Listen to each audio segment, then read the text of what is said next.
Vamos dar continuidade à nossa brincadeira. Eu estou ligeiramente sem voz, então eu vou tentar falar bem perto do microfone. Vamos continuar aqui falando sobre a teoria do orbital molecular, né? Explicar mais ou menos como é que funciona, como é que faz, as particularidades. E algumas exceções, na verdade, que não chegou bem a ser uma exceção, chegou a ser uma... a gente pode interpretar isso quimicamente mais para frente, tá? Então vamos começar aqui. Como eu falei na última aula, a distribuição eletrônica dos átomos ela pode ser botada num diagrama de energia, né?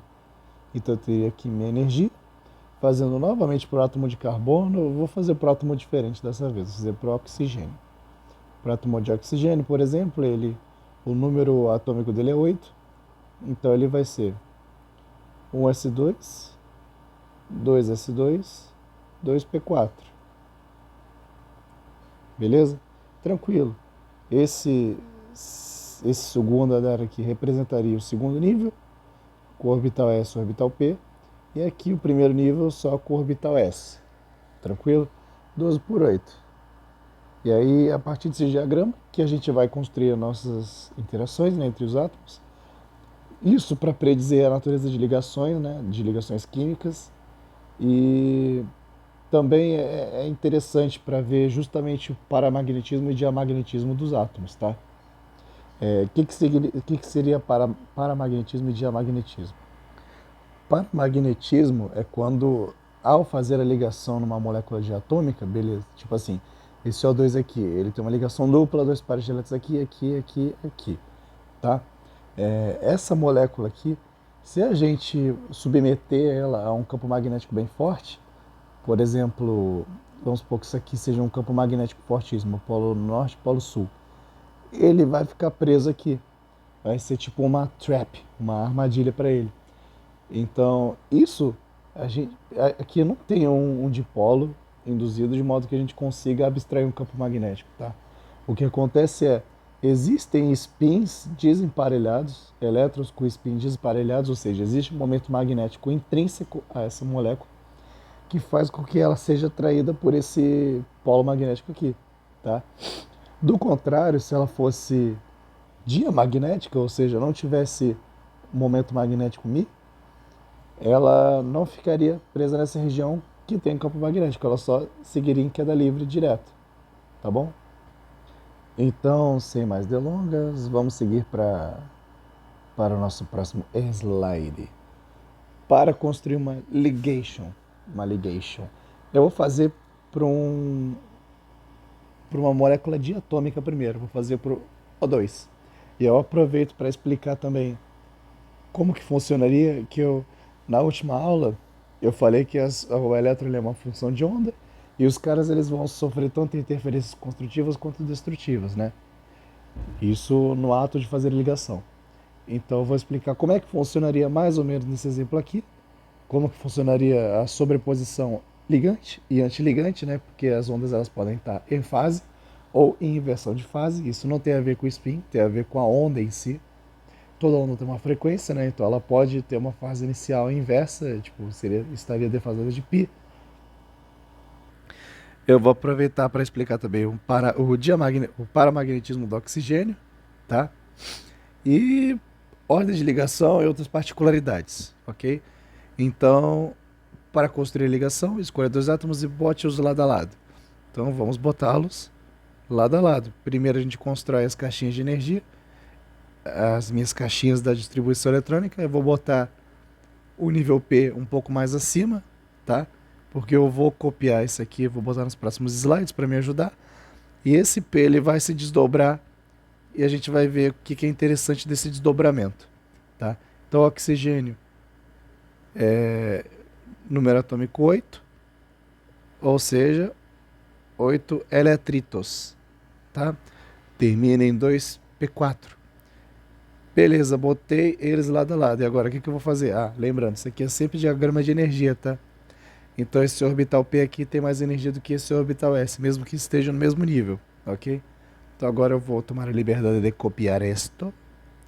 Copiei esto. E agora eu vou... Ih, já tinha aqui. Ah, consigo apagar, beleza. E agora eu vou colar. E agora a gente vai fazer a ligação. Como que funciona o ato de fazer a ligação? Quando a gente aproxima dois átomos, eles têm os orbitaizinhos deles lá, né? O P e o P dele, por exemplo.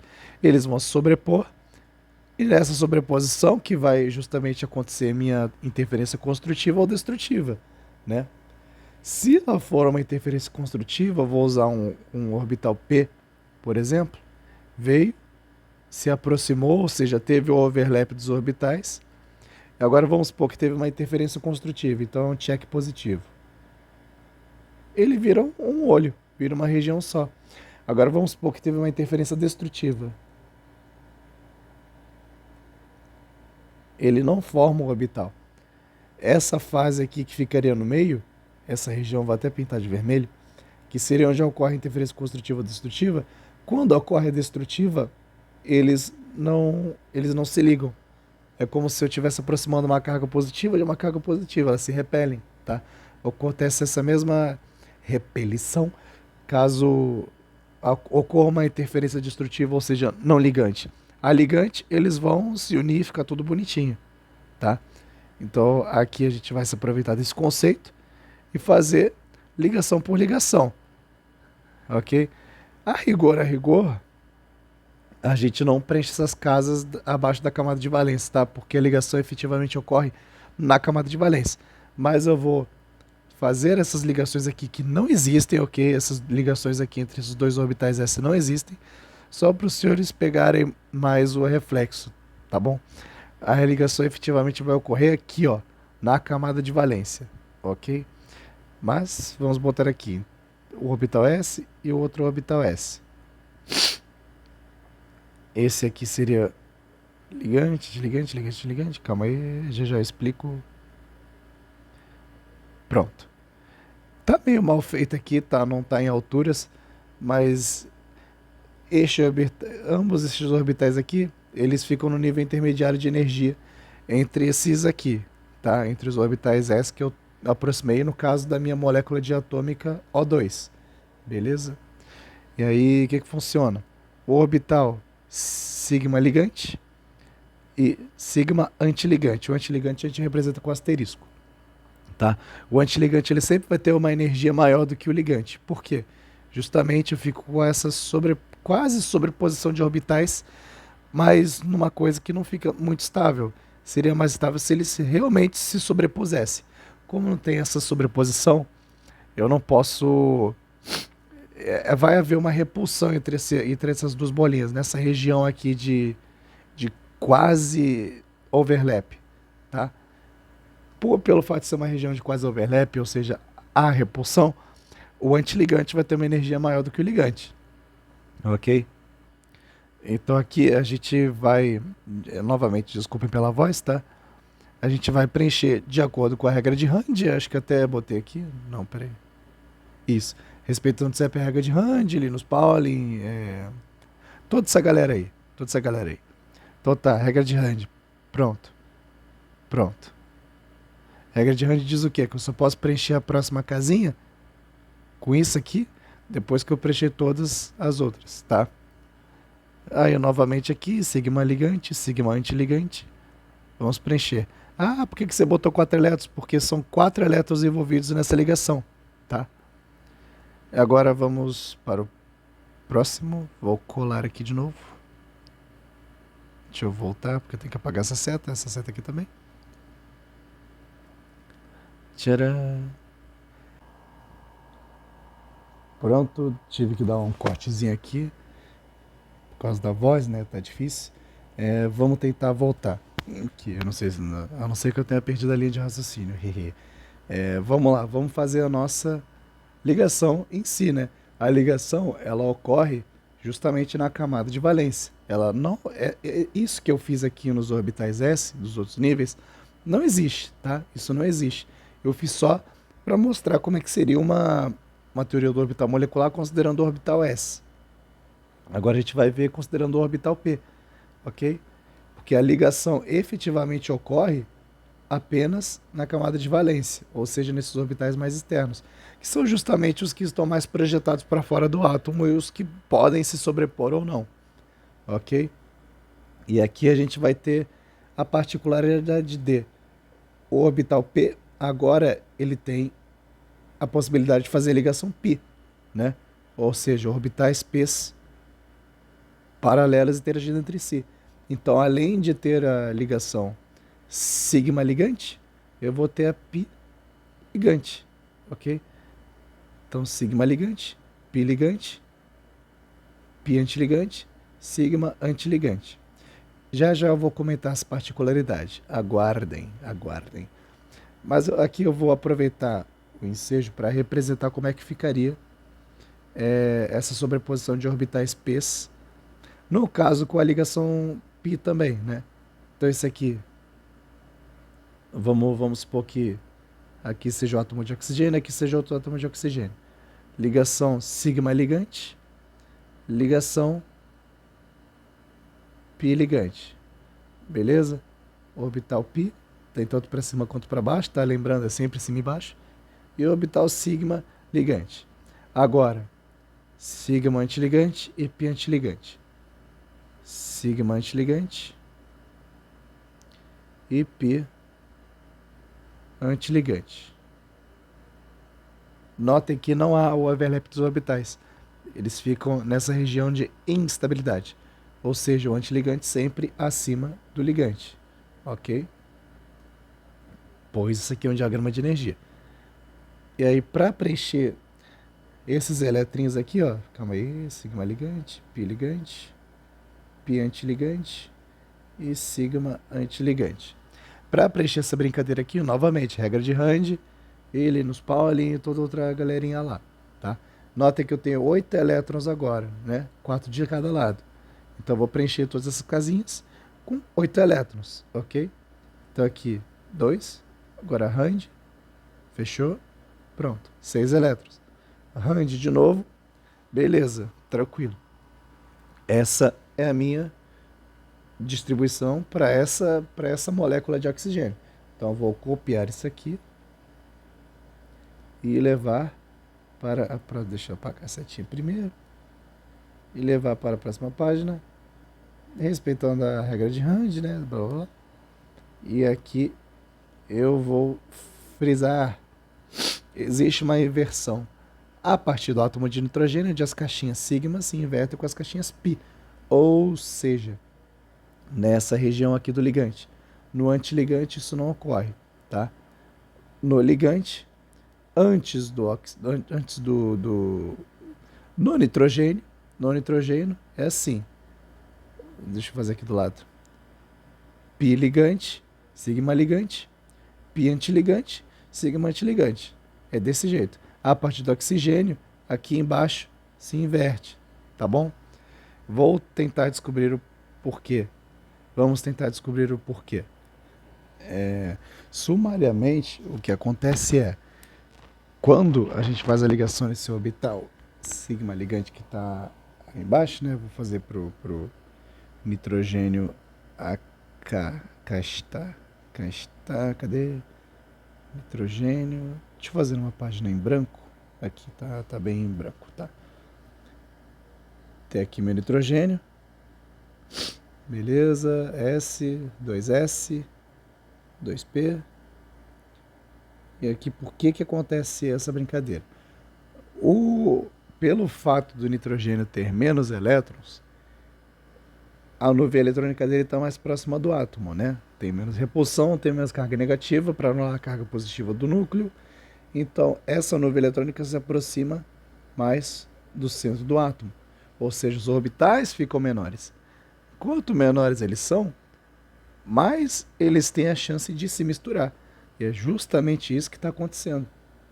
Quando a gente vai abrir essa brincadeira aqui, que deveria originalmente ser que nem a do oxigênio, ou seja, sigma pi sigma, sigma pi sigma, tá? Só para deixar claro.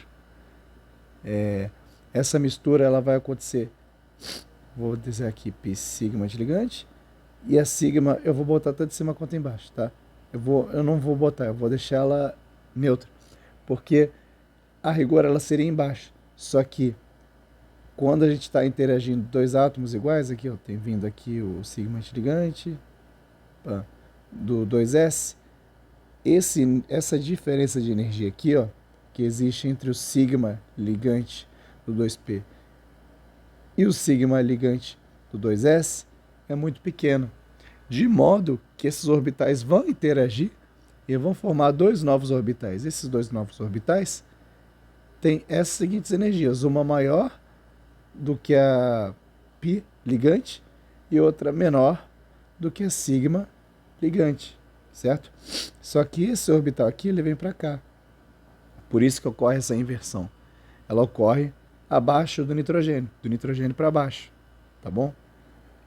Eu vou deixar um vídeo na descrição do vídeo, um link na descrição do vídeo, ó, virei até youtuber já, que explica, é uma aula que explica muito bem esse conceito, tá bom? O que exatamente está acontecendo lá, tá? Então aqui a gente já preencheu a respeito da regra de Range, né? Existe a inversão do negócio aqui, beleza, tranquilo? E aqui observem, elétrons com spins desemparelhados, ou seja, aqui a gente já consegue prever o paramagnetismo do oxigênio, tá bom?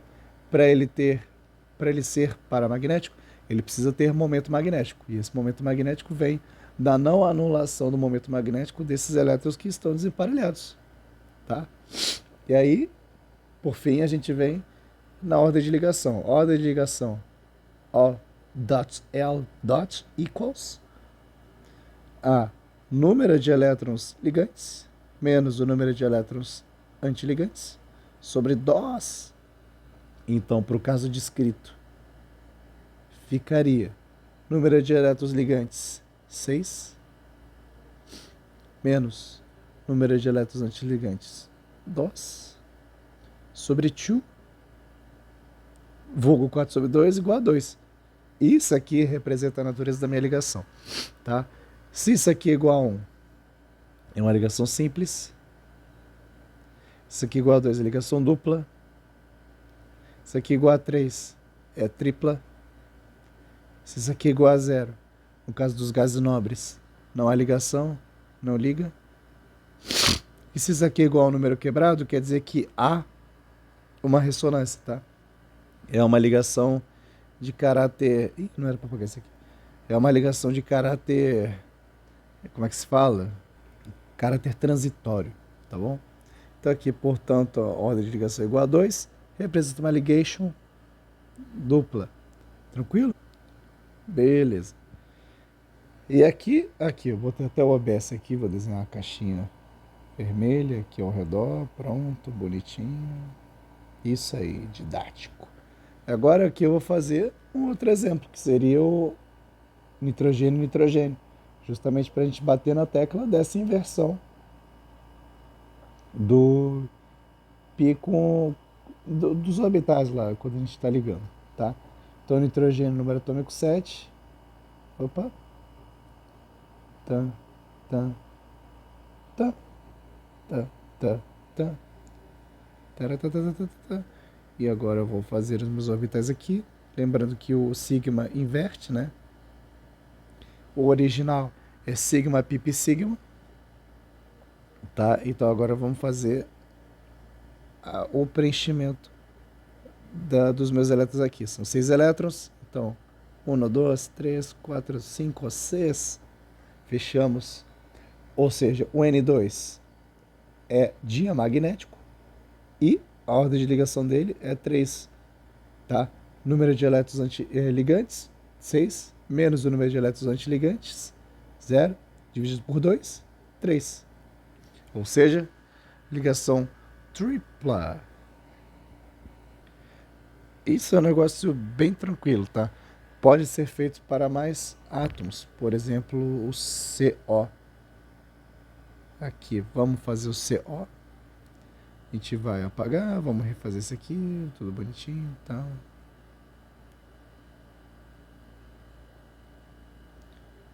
Carbono 4, oxigênio.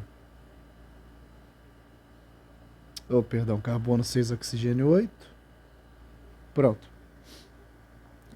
Agora vamos dividir no nosso sigma pi pi sigma. Pronto. E basta preencher agora. Opa, perdão, já ia errando aqui. Aqui, pelo fato de ter o carbono, ainda ocorre aquela inversão, tá? Então é pi sigma, beleza? E aí, temos 2 elétrons aqui, 4 aqui, totalizando 6. Temos que preencher 6 elétrons. 1, 2, 3, 4, 5, 6. Tá? Novamente, a ordem de ligação é igual a 3. Então, CO tem uma suposta ligação tripla. Beleza?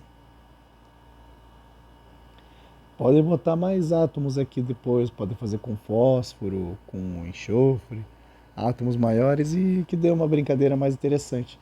Inclusive até com gás nobre. Com gás nobre é interessante fazer para justamente ver a ordem de ligação zero, que ela raramente aparece, né?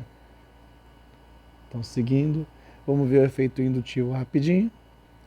O efeito indutivo ele é oriundo justamente da diferença de eletronegatividade que existe entre os átomos, né? Então, por exemplo, o cloro é mais eletronegativo que o hidrogênio. Ele tende a puxar mais a nuvem eletrônica para si. Isso gera, por mais que não gere íons, né, no caso do NaCl, isso gera um deslocamento da nuvem eletrônica. Fica uma densidade negativa maior perto do cloro, beleza? Pelo fato de ter essa densidade negativa maior perto do cloro, ele vai ter uma carga parcial negativa. Deixa eu fazer aqui. Isso aqui seria nuvem eletrônica, é menos. Então, o cloro fica com uma carga parcial negativa, o hidrogênio com uma carga parcial positiva. Ora, existe um vetor de polo aqui, um momento de polo, tá? Ou seja, efeito indutivo é a mesma coisa que vetor momento de polo, tá bom? Usualmente, o efeito mesomérico é mais forte do que o efeito indutivo. O que é efeito mesomérico? Vamos ver logo a seguir, tá? É que acho que eu inverti a ordem dos slides, eu esqueci de trocar a posição dessa observação, tá? Mas aqui quando a gente está vendo, por exemplo, o carbono com halogênio, vou botar um carbono hidrogênio, carbono oxigênio e um carbono cloro. Eu acabei de inventar isso aqui é o metanal, né? O cloridrato metanal, sei lá. Acabei de inventar essa molécula aqui. Para esse caso aqui com cloro, momento de polo e momento de polo, tá bom? Esse é o efeito indutivo, tá? Ele vai ser mais complexo, mais interessante em outros casos, ok? Principalmente se você se deparar com a seguinte situação. Existe um carbono aqui, porventura ele está positivo. Se esse carbono está positivo, ele está passando mal, ele precisa puxar essa nuvem eletrônica de alguém para ser estabilizado, tá bom? E aí ele passa a ter uma eletroatratividade maior, ok? E mais para frente a gente vai ver as características desse carbocátion aqui, safo? Por hora, efeito indutivo é isso. Ele pode ser tanto retirador de elétrons, que puxa a nuvem eletrônica para si, que seria o caso do HCl, né?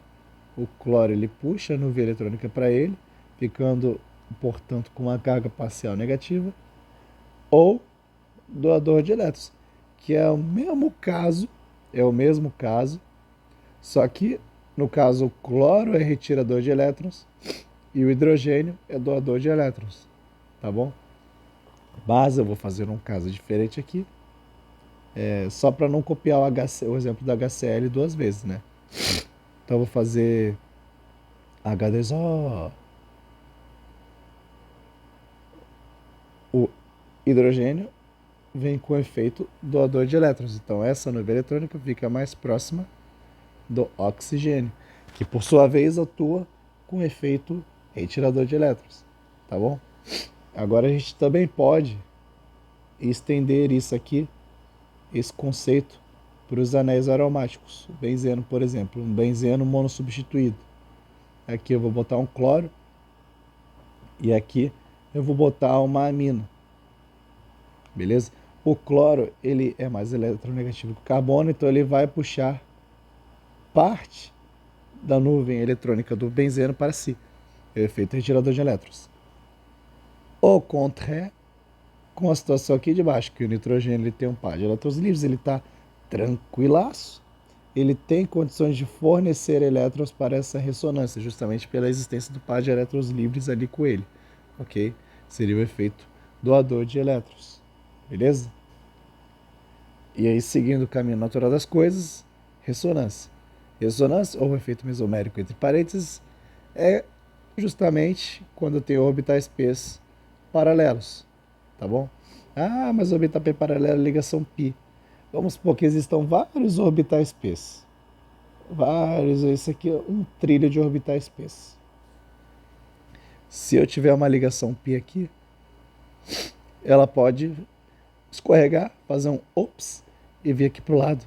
Interagir com esse outro orbital π que também está paralelo, que está igualmente espaçado com esse, tá? Pelo fato dela poder fazer esse caminhozinho entre esses orbitais P paralelos, esses elétrons eles ficam deslocalizados. A princípio eu diria que eles estão, ó, se eu não tivesse vários orbitais P paralelos, eu diria que os elétrons eles estão só nessa região aqui, tá? Pelo fato de existirem vários orbitais P, eu não posso mais dizer onde eles estão. Vários orbitais P paralelos, tá? Sempre frisando, tem que ser paralelos. Eu não posso mais dizer onde esses elétrons estão. Eles podem estar em qualquer lugar aqui, pois eles estão em ressonância, eles estão deslocalizados, tá? E aqui a gente pode fazer esse mnemônico, sei lá, essas regrinhas aqui, né, um mnemônico, para ver quais são as condições que vai regir a existência ou não de ressonância, né? Então seria aqui ligações duplas alternadas, ou seja, π simples, π simples, π simples, π simples, ou em desenhos de carboninhos, isso aqui, beleza? Essa molécula a ressonância, ok? Ligações πs entre átomos com elétrons livres, ou seja, eu vou botar aqui um exemplo. Não, esse exemplo eu vou botar aqui embaixo, tá? Vou botar já aqui um dupla O, O menos, tá? Ligações πs com coisas de elétrons livres, eu posso, por exemplo, ter um anel com um heteroátomo, que seria esse nitrogênio no caso, e pelo fato dele ter esse par de elétrons livres, esse par de elétrons livres pode entrar nessa ressonância aqui e participar dela também, tá? E aqui, ligações de elétrons livres disponíveis em átomos. O que seriam esses elétrons livres disponíveis em átomos? Essa carguinha negativa aqui. Isso aqui seria um ácido carboxílico, ok? Agora, com essa carguinha negativa, é o carboxilato? Não lembro agora o nome, acho que é carboxilato, tá? Essa existência dessa carguinha negativa vai permitir ela se deslocalizar aqui com esse orbital P aqui, que está fazendo a ligação dupla com o oxigênio. Então ela vai poder transitar nessa região aqui, fazer essa ferradurinha. Ou seja, ela fica deslocalizada. Também é uma ressonância, é um negócio de ressonância. Seguindo, eu posso representar minha ressonância com formas canônicas. Deixa eu usar uma molécula idiotita aqui. Por exemplo, esse aqui, o propeno. Vamos escrevê-lo assim. Opa, peraí. CH3, CH, CH2. Beleza? Como é que a gente pode representar o híbrido de ressonância? O híbrido de ressonância é justamente o... Ah, não, isso aqui eu não posso usar essa molécula aqui porque ela não tem ligações duplas alternadas. Então eu vou usar o 1,3-butadieno. É esse brother aqui, CH2, CH, CH, CH2. A ressonância é a deslocalização dessas cargas negativas, né? Desses elétrons π aqui, π e π.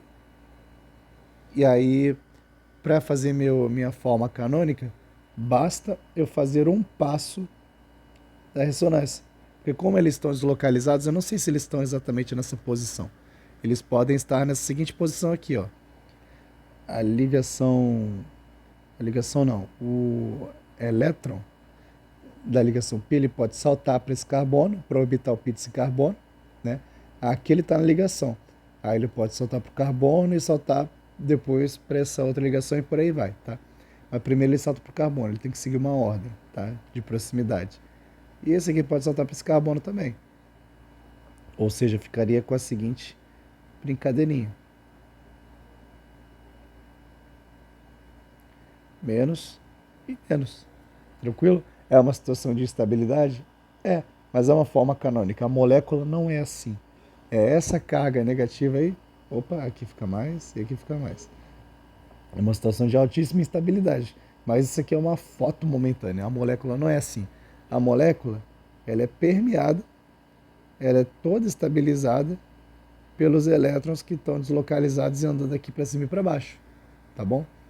E aí, para a gente ver a estabilidade da forma canônica, básico, são três coisas básicas. Elas têm que obedecer a regra do octeto em todos os átomos, né?